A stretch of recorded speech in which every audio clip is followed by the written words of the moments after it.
It's Teda Time. Living in Terrebonne. Living in Terrebonne. You sure won't want to miss it, and I'll bet that you'll revisit. Living in Terrebonne. Local Terrebonne Parish Economic News. Hello and welcome to this edition of Teda Time. Very glad to be your host, Keith Weissite, licensed clinical social worker. So very glad you are joining us. And we have some very special people here. We'll start with Dr. Marco Garcia. Dr. Garcia, thanks for joining us. We appreciate it. Yes, sir. Thanks for inviting me. You got it. Sit next to him, Mr. JJ Buque. JJ, we appreciate it. Glad to be here, Keith. Thank you. All right. And as always, Mr. Cohen B. Guidry here on the end, CEO of Terrebonne Economic Development. Thanks for joining us, Cohen. Thank you. And look, let's talk a little bit about this board that you have, the importance of it, and the value of what they do.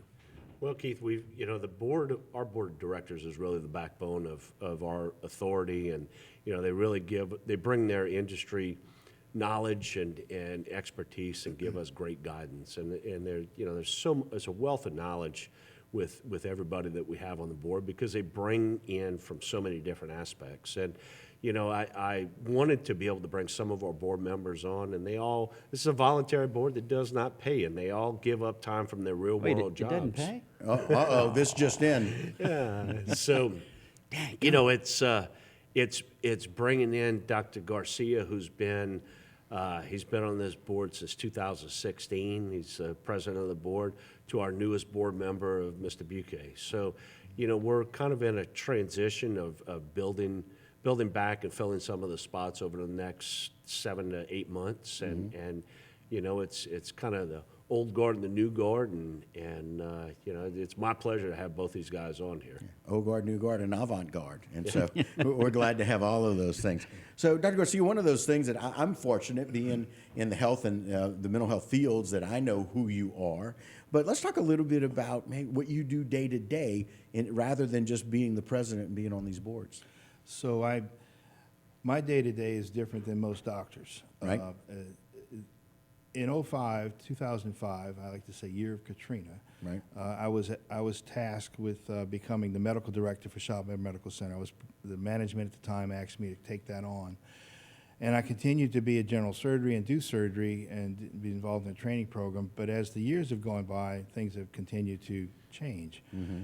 About 7 years ago, the president of SLMA, a man named Dr. Frank Riddick, he was actually one of the major players at Oxnard at the time, asked me to take over as president. So president and CEO, the position. Well, that brought on even more responsibility. So as those years have gone by, I'm less and less involved in elective surgery. Mm-hmm. I still take call. I'm on about a 1 in 3 call schedule, so I'm still involved in in that aspect. I'm still involved in the surgical training program, but a lot of what I do now is managing the company. Right. We're about 52 people large, 112 providers, and in 3 different cities. Right. So we with most of our work being done at Chavez. Right. So it's a different environment than what most docs see. Right, and so one of those things is for doctors who can do that, especially surgeons, to be able to do that and be able to share their knowledge, and then for you to still take call, I will tell you, is quite admirable. Because I can tell you a lot of those doctors, as time goes by, they look at the day or when they can stop taking call. So it's very helpful, and just so you know, we in the field trying to help people are always glad to have doctors that we can rely on when there's an emergency, when we have one of those wound care issues that become a really difficult thing. I think that I get a lot of pleasure out of the call cases that come in. They're all emergencies. They're all right.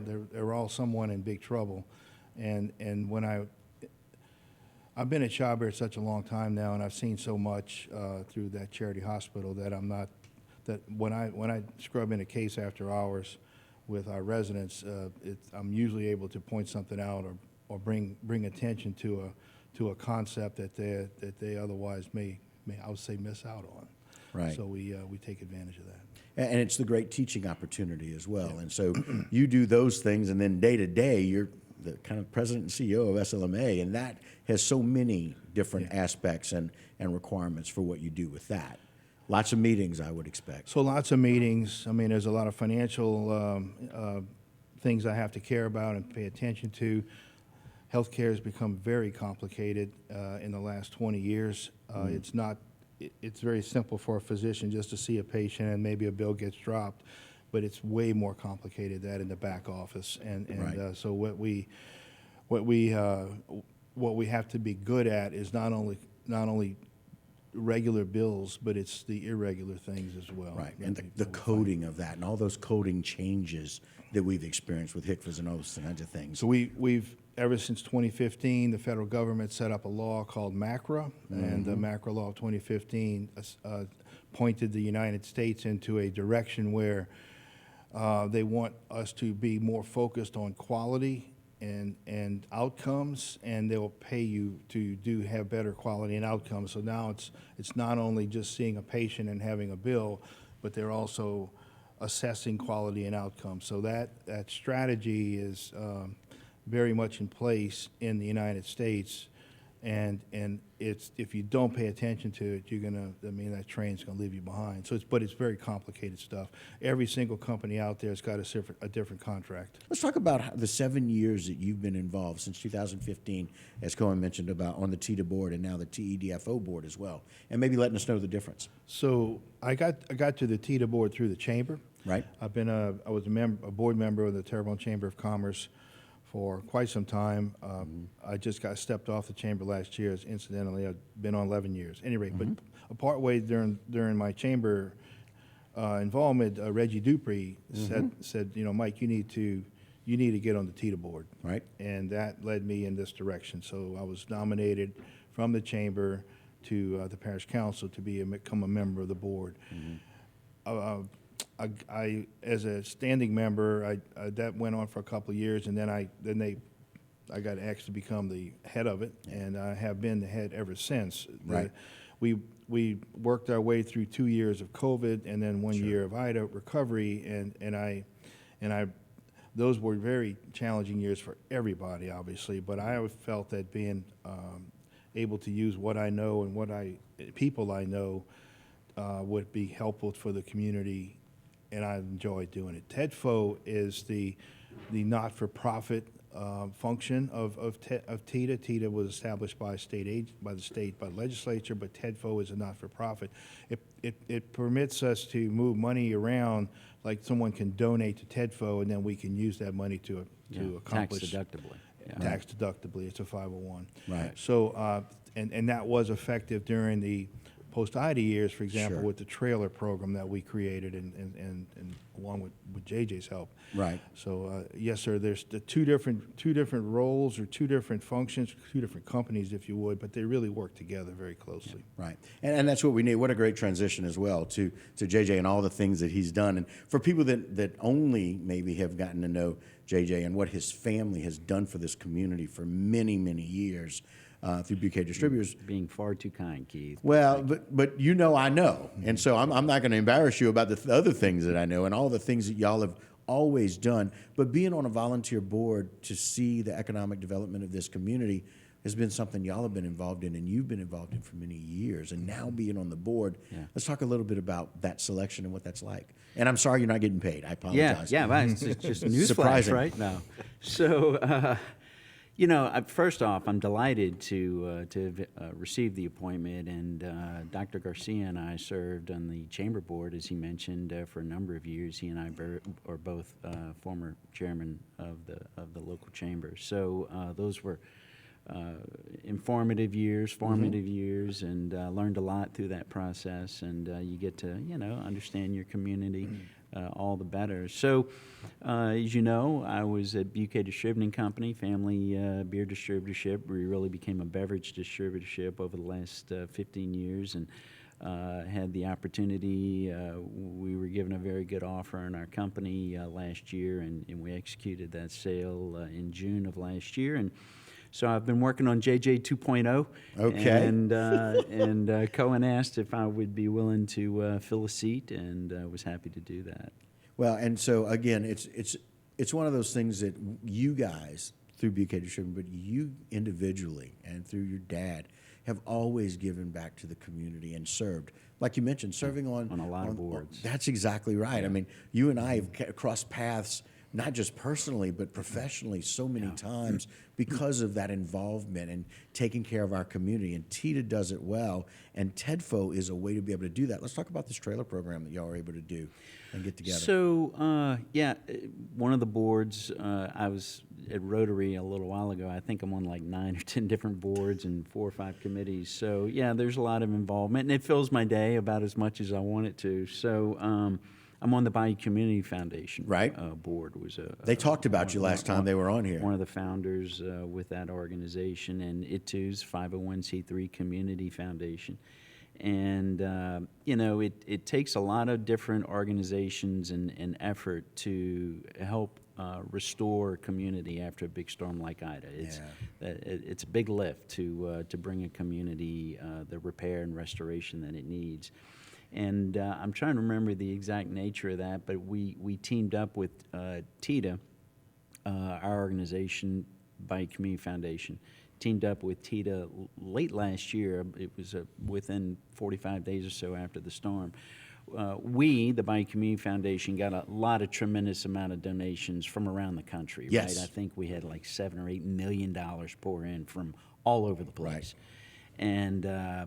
And so that bucket provided a lot of resources that we could deploy into the community. And one was working with Teda in the formation of, temporary alternative housing in the form of these trailers for people that were completely displaced out of their homes. Right. So that was one of the programs that I was, a part of, a member of the board. It wasn't me. It was, Jennifer Armand and the director of Teda that really do all the work, but we were involved in that process.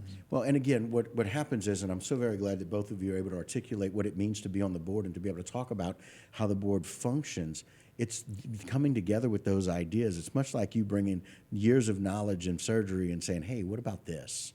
Is what the board members do to talk about how do we make this happen? We've got this money coming in. How do we make this happen? And I like where Teda and TEDFO meet in as much as being able to do that. And so, Keith, I serve on a lot of boards. I'm on the PAR, Public Affairs Research Council. I've been involved with LABI. I've been involved. I'm on the board of Cable, Council for a Better Louisiana. So I'm hoping that, that cross-pollination of board service can help us. As involved as you are in your day-to-day and overseeing things that you do with surgery and helping to train other people, you're awfully involved in our community in other areas. Tell us a few of those things that you're also doing.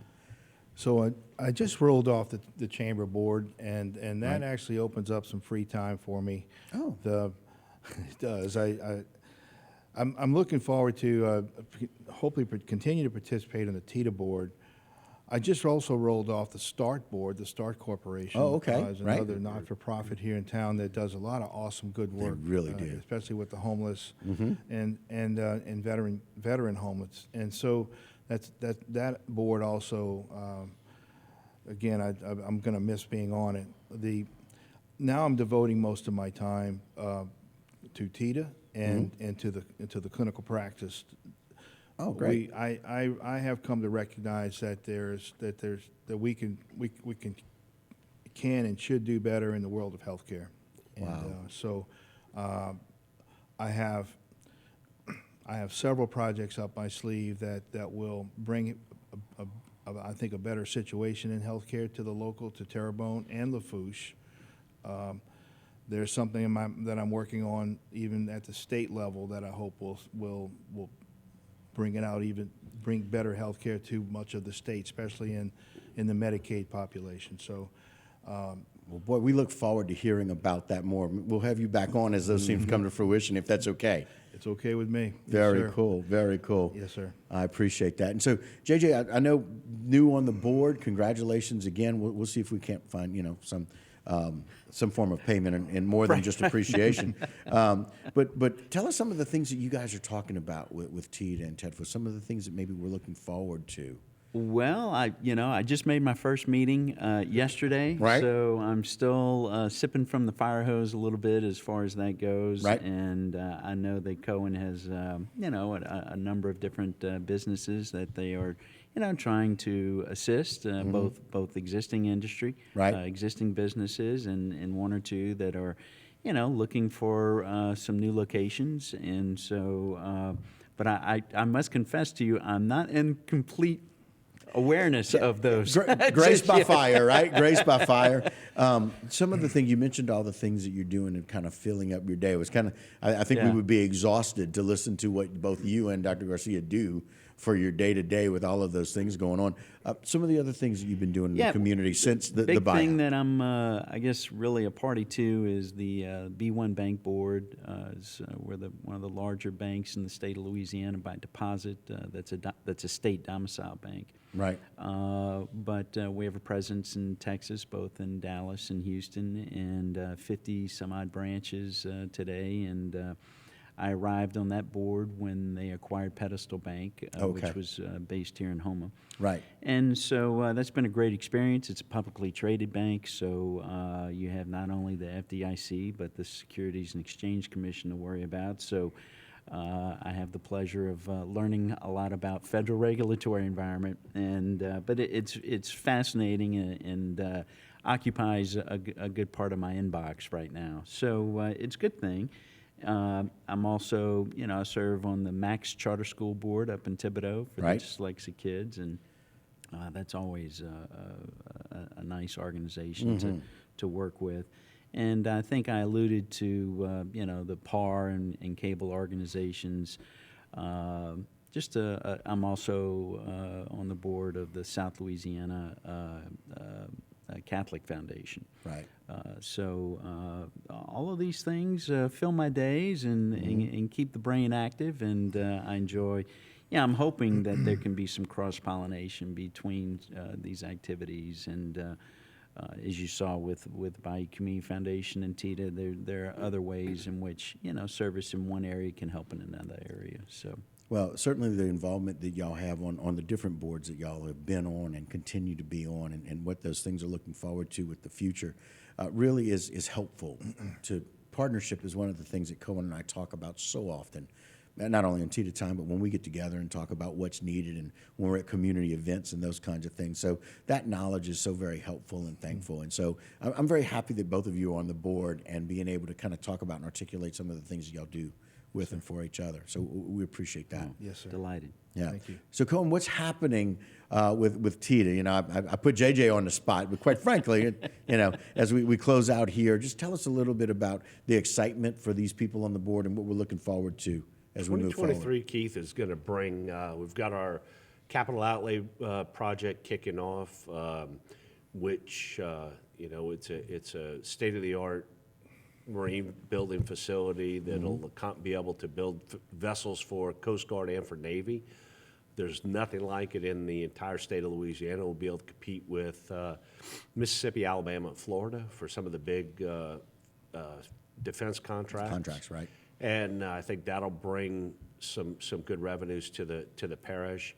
We're also looking at, we're going to be taking over the New Isle project once the state gets the CEA in place, and Right. that'll certainly keep us busy as we continue to do our recruiting efforts for other types of businesses and help other local businesses. So, and 2023 is also going to give us, we're going to have some challenges of filling a few more spots on the board and strengthening that up and getting direction with mission and vision and kind of regrouping and looking at the new leadership. So Yeah, as we kind of move out of COVID, out of post-Ida to bigger and better things for our community. And so it's appreciated very much. Gentlemen, thank y'all for joining us. Thank y'all for sharing some more of your time that you do just with all these boards that you're on. But thank you for being part of Teda and the board. Thanks for having us. Cohen, we Yes, sir. appreciate Thank it very you. much. Thank you so much. All right, guys, and that will do it for this particular edition of Teda Time. Don't go anywhere. A lot more local programming right here on HTV.